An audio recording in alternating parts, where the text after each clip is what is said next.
Good evening, welcome to Raj news. Details చూద్దాం. కర్ణాటకలో అది జరుగుతోంది, ఇది జరుగుతోంది. ఇవాళ కీలక నిర్ణయం అంటూ పెద్ద ఎత్తున ప్రచారం మొదలైంది. కానీ ఇవాళ బీహార్ ఎన్నికల్లో ఓటమి గురించి మాత్రమే ఖర్గే, రాహుల్ గాంధీ, ప్రియాంక గాంధీ చర్చించారంటూ ఆ పార్టీ వర్గాలు సోనియా గాంధీ వ్యక్తిగత పని మీద అబుదాబికి వెళ్లారు. దీంతో ఆమెపైనే భారం వేశారు కన్నడ కాంగ్రెస్ లీడర్లు. ఇప్పటికే కర్ణాటకలో సీఎంను మార్చేస్తున్నారన్న ప్రచారం జోరందుకుంది. సీఎంగా డీకే శివకుమార్ను హైకమాండ్ చేస్తోందంటూ వార్తలు గుప్పుమన్నాయి. మరోవైపు డీకేకు పీఠం ఇవ్వకుండా సిద్ధరామయ్య వ్యూహాలంటూ మరికొన్ని కథనాలు వెలువడ్డాయి. తనను మార్చితే ఇంకెవరైనా సీఎం ఇవ్వండి, కానీ డీకేకు వద్దని చెబుతున్న సిద్ధు చెప్పినట్లు ప్రచారం జరుగుతోంది. దీంతో కర్ణాటకపై ఆచితూచి వ్యవహరిస్తోంది కాంగ్రెస్ హైకమాండ్.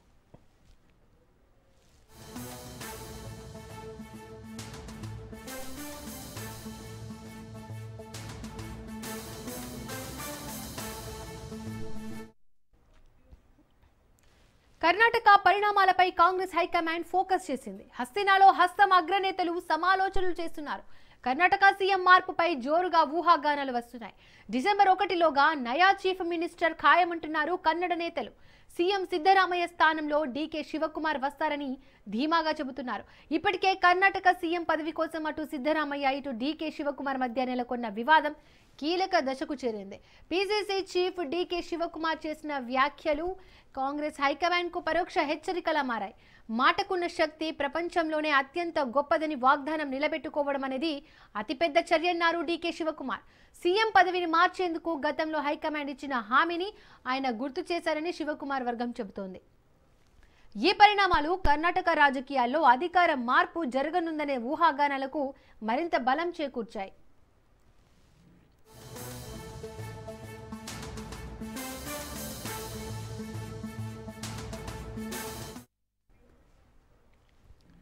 రెండు 2023 కర్ణాటక ఎన్నికల్లో కాంగ్రెస్ ఘన విజయం సాధించింది. అప్పుడే సీఎం కుర్చీ కోసం సిద్ధరామయ్య, డీకే శివకుమార్ పోటీ పడ్డారు. 2.5 ఏళ్లు పూర్తి కావడంతో నాయకత్వ మార్పు కోసం గట్టిగా పట్టుబడుతోంది డీకేఎస్ శిబిరం. అయితే సిద్ధరామయ్య బృందం ఆ వాదనను తోసిపుచ్చింది. దీంతో త్వరలోనే ప్రతిష్టంభనకు ముగింపు పలకాలని యోచిస్తోంది హైకమాండ్. డిసెంబర్ 1లోపు కర్ణాటకలో నాయకత్వ మార్పు జరిగే అవకాశం ఉన్నట్లు విశ్వసనీయ వర్గాల సమాచారం.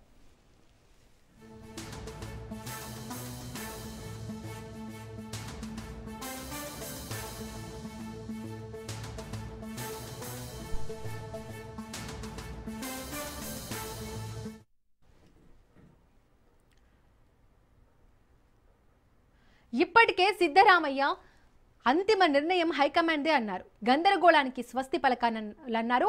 అలాగే పార్టీకి ఇబ్బంది కలిగించడం తనకిష్టం లేదన్నారు డీకే శివకుమార్.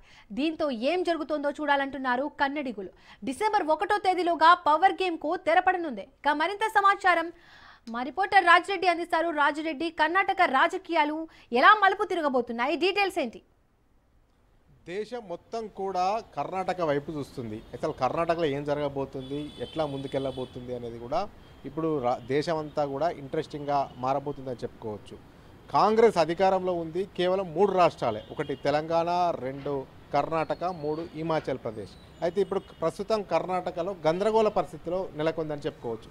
ఎందుకంటే కాంగ్రెస్ అధికారంలోకి వచ్చిన తర్వాత 2.5 సంవత్సరాలు సిద్ధరామయ్య, 2.5 సంవత్సరాలు డీకే శివకుమార్ ముఖ్యమంత్రి అవుతారని అంతర్గతంగా ఒప్పందం జరిగింది. అందులో భాగంగానే అంతర్గతంగా ఒప్పందం జరిగిన అంశము ఏదైతే ఉందో అది 2.5 సంవత్సరాలు పాలన సిద్ధరామయ్య అయిపోయింది. ఇక డీకే శివకుమార్కు ఇవ్వాలనేది కూడా ఎమ్మెల్యేలు ఇప్పటికే హైకమాండ్ వద్ద పెద్ద ఎత్తున పట్టుపడుతున్నారు.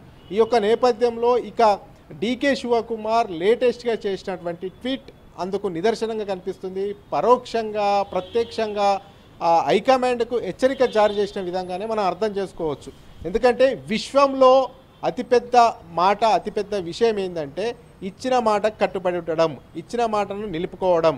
అది తానైనా సరే, అదేవిధంగా లీడర్ అయినా సరే, ప్రెసిడెంట్ అయినా సరే, ఎవరైనా కానీ ఇచ్చిన మాటను నిలబెట్టుకోవాలి అనేది కూడా హైకమాండ్కు గుర్తు చేస్తూ ఒక ట్వీట్ చేశారు. అంటే హైకమాండ్ 2.5 సంవత్సరాలు సిద్ధరామయ్యను ఉండువని చెప్పింది. ఆ 2.5 సంవత్సరాల తర్వాత తనను ముఖ్యమంత్రి చేస్తుంది అని చెప్పింది. కాబట్టి తనకు ఇచ్చినటువంటి హామీని నిలబెట్టుకోవాలి. విశ్వంలో అంటే ప్రపంచంలోనే గొప్ప విషయం ఏమైనా ఉంది అంటే అది ఇచ్చిన మాటను నిలబెట్టుకోవడమే. ఆ మాటను ఇప్పుడు నిలబెట్టుకోవాలి అనేది కూడా డీకే శివకుమార్ ఫిట్ చేసినటువంటి సారాంశంగా చెప్పుకోవచ్చు. ఈ యొక్క నేపథ్యంలో ఇప్పుడు కర్ణాటకలో ఏం జరగబోతుంది అనేది కూడా సర్వత్రా ఆసక్తి నెలకొంది. ఎందుకంటే ఇప్పటికే హైకమాండ్ వద్ద డీకే శివకుమార్కు సంబంధించినటువంటి ఎమ్మెల్యేలంతా కూడా ఒత్తిడి తెస్తున్నారు. డీకే శివకుమార్ ఖచ్చితంగా ముఖ్యమంత్రి పదవి ఇవ్వాలి, సిద్ధరామయ్యకు 2.5 సంవత్సరాలు అయిపోయింది, అసలు కాంగ్రెస్ కర్ణాటకలో అధికారంలోకి రావడానికి కీలక పాత్ర పోషించిందే డీకే శివకుమార్. పిసిసి అధ్యక్షుడిగా విస్తృతంగా పర్యటించి కాంగ్రెస్ను అధికారంలోకి తీసుకొచ్చినటువంటి డీకే శివకుమార్కు ముఖ్యమంత్రి పీఠం అప్పగించవలసిందే అనేది కూడా డీకే శివకుమార్కు సపోర్ట్ చేస్తున్నటువంటి ఎమ్మెల్యేలు హైకమాండ్ పైన ఒత్తిడి తెస్తున్నారు. అయితే ఇదే అంశం పైన మల్లికార్జున ఖర్గే కూడా ఒక స్పష్టత ఇచ్చారు. ముఖ్యమంత్రి మార్పు పైన చర్చ జరుగుతుంది, హైకమాండ్తో చర్చిస్తున్నాను, ఆ చర్చలో రాహుల్ గాంధీ కూడా పాల్గొన్నారు. అయితే సోనియా గాంధీ విదేశీ పర్యటనలో ఉంది, ఆమె వచ్చిన తర్వాత కూడా మరోసారి చర్చిస్తాం అనేది కూడా మల్లికార్జున ఖర్గే స్పష్టం చేశారు.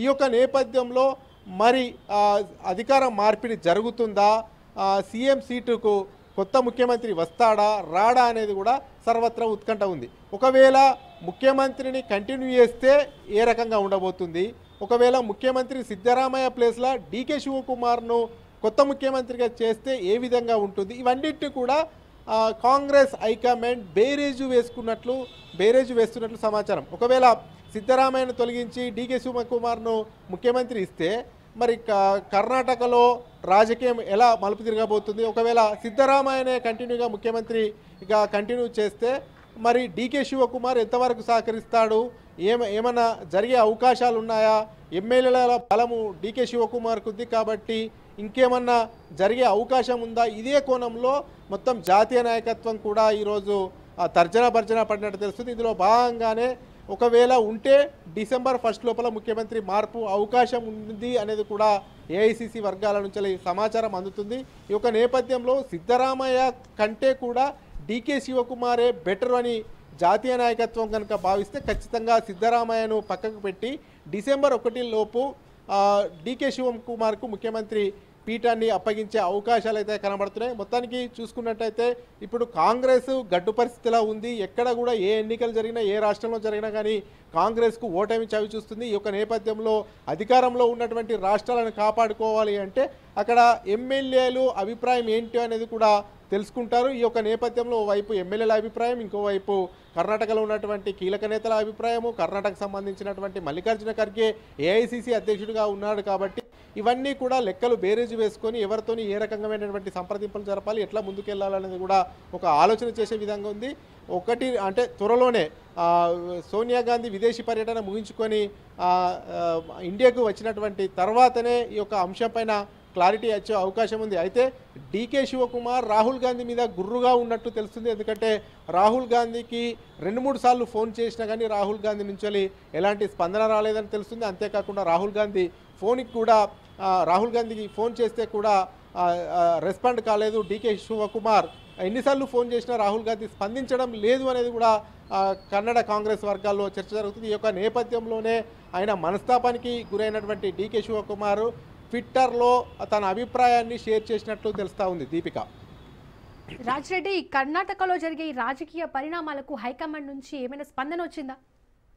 అంటే హైకమాండ్ ఇక్కడ జరుగుతున్నటువంటి పరిణామాలను, కర్ణాటకలో ఏం జరుగుతుంది, ఎట్లా ముందుకెళ్తున్నారు, అసలు డీకే శివకుమార్ వర్గీయులు ఏమనుకుంటున్నారు, అదేవిధంగా సిద్ధరామయ్య ఎలా ముందుకెళ్తున్నారు, సిద్ధరామయ్య వర్గీయులు ఏమనుకుంటున్నారు, డీకే శివకుమార్కు మద్దతు ఏ విధంగా ఉంది, సిద్ధరామయ్యకు మద్దతు ఏ విధంగా ఉంది, అసలు డీకే శివకుమార్ ప్లేస్లో డీకే శివకుమార్ను ముఖ్యమంత్రి చేస్తే ఎంతవరకు లాభం జరుగుతుంది, ఎంతవరకు నష్టం జరుగుతుంది, సిద్ధరామయ్యను ముఖ్యమంత్రి చైర్ల నుంచి దించి డీకే శివకుమార్కు ముఖ్యమంత్రి పీఠంగా అప్పగిస్తే ఎలాంటి కర్ణాటకలో రాజకీయ పరిణామాలు చేంజ్ అయ్యే అవకాశం ఉంది. ఒకవేళ సిద్ధరామయ్యనే కంటిన్యూగా కొనసాగిస్తే డీకే శివకుమార్ వల్ల ఏమన్నా ఇప్పుడు ప్రభుత్వానికి ఇబ్బంది ఎదురయ్యే అవకాశాలు ఉన్నాయా, ఇలా అన్ని అంశాలపైన కూడా ఇప్పటికే హైకమాండ్ ఆలోచన చేసినట్టు తెలుస్తుంది, చర్చించినట్టు తెలుస్తుంది. అందులో భాగంగానే మల్లికార్జున ఖర్గే స్వయంగా కర్ణాటక రాష్ట్రానికి సంబంధించినటువంటి వ్యక్తి కాబట్టి ఇప్పుడు ఏఐసిసి అధ్యక్షుడిగా ఉన్నాడు కాబట్టి కాబట్టి ఇప్పటికే ప్రియాంక గాంధీ రాహుల్ గాంధీతో కూడా డిస్కషన్ చేసినట్టు తెలుస్తుంది. కర్ణాటక సంబంధించినటువంటి ముఖ్య నేతలతో కూడా డిస్కషన్ చేసినట్టు తెలుస్తుంది. అదేవిధంగా ఎమ్మెల్యేల అభిప్రాయం కూడా తెలుసుకుంటామనేది కూడా మల్లికార్జున ఖర్గే చెప్పారు. ఈ యొక్క నేపథ్యంలో సోనియా గాంధీ ఇప్పుడు విదేశీ పర్యటనలో ఉన్న నేపథ్యంలో ఆమె విదేశీ పర్యటన ముగించుకొని ఇండియాకి వచ్చిన తర్వాత ఒకసారి ఇదంతా కూడా ఒక స్పష్టత వచ్చే అవకాశం ఉంది. ఇక్కడ జరిగినటువంటి పరిణామాలన్నీ కూడా సోనియా గాంధీకి వివరించి మరి సిద్ధరామయ్యను కంటిన్యూ చేయాలా లేకపోతే డీకే శివకుమార్కు అవకాశం ఇవ్వాలనేది కూడా ఒక చర్చించి ఒక నిర్ణయం తీసుకునే అవకాశాలు అయితే కనబడతా ఉన్నాయి. Deepika. Right Raj Reddy, thank you.